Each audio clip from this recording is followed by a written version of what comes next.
The house that whispered her name. People always say old houses creak, wood expands, air shifts, nothing to be scared of, they say. But nobody explains why an empty house would say your name. Whisper it, wait for your reaction, and whisper again. This happened to a girl named Amina, back in late 2025, when she moved into her aunt's abandoned farmhouse outside Kingston. She was only supposed to stay for 3 weeks, but the house had other plans. Amina arrived on a cold afternoon. The place looked dead. No sound, no neighbors, just a long gravel driveway and the house staring straight at her, like it was expecting her. Inside, everything smelled like dust and something else. Something like old breath. She brushed it off. Her aunt left a note on the kitchen table. Do not open the door under the stairs, no matter what you hear. Aunt Salma. Amina laughed at first. A secret door, come on. But then evening came, and the house started talking. At 11:47 p.m., while scrolling on her phone, she heard it, a long, shaky hiss. SSS. Amina. She froze. She blamed the wind, closed the window, put in headphones, tried to sleep, but the whisper came again. Closer. Amina. I'm still here. She sat up. Her heart was beating out of her chest. And then she heard knocking, slow, steady, coming from downstairs, from the door under the stairs, the one she was told not to open.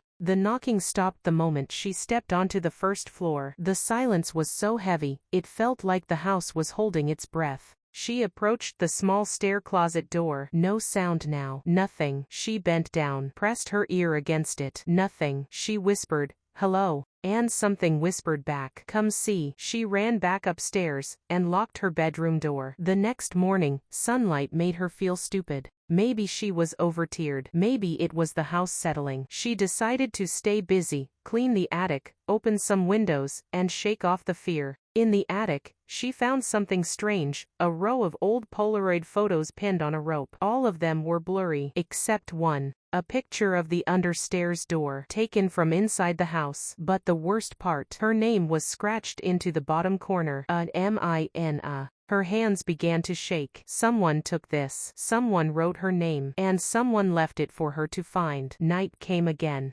This time, she didn't sleep. The whispering started earlier, round 10 p.m., but now it wasn't whispering her name. It was mimicking her voice. Amina, come down. I need help. Her own voice, perfect copy, coming from the stairwell. She grabbed her phone flashlight and stepped out of her room. Her breathing felt loud, too loud. As she reached the stairs, the voice stopped. The entire house went silent. Then, boom, boom, boom. Something hit the door from inside. Hard. Dust fell from the ceiling. The hinges rattled. The floor vibrated under her feet. She backed away slowly. Then a final, soft knock, tap tap tap. And a whisper pressed right against the other side of the wood. You open. I get out. The next morning she packed her things, called her aunt, told her everything. Her aunt listened quietly and then said, you shouldn't have gone near it. It's not a room. It's a mouth. That house. It remembers every person who dies inside it. And it tries to learn new names. Amina asked what was in there. Her aunt said, not what. Who? A man who used to live there 30 years ago. He disappeared without a trace. Police assumed he left town. Her aunt knew better. He never left the house. He just learned how to whisper. Before leaving, Amina took one last look at the house from outside. The wind was still, quiet. Then she saw it, a tiny crack under the stair door's bottom edge. And from the crack, a small piece of paper slid out slowly, like a tongue pushing something through teeth. She didn't pick it up. She didn't wait.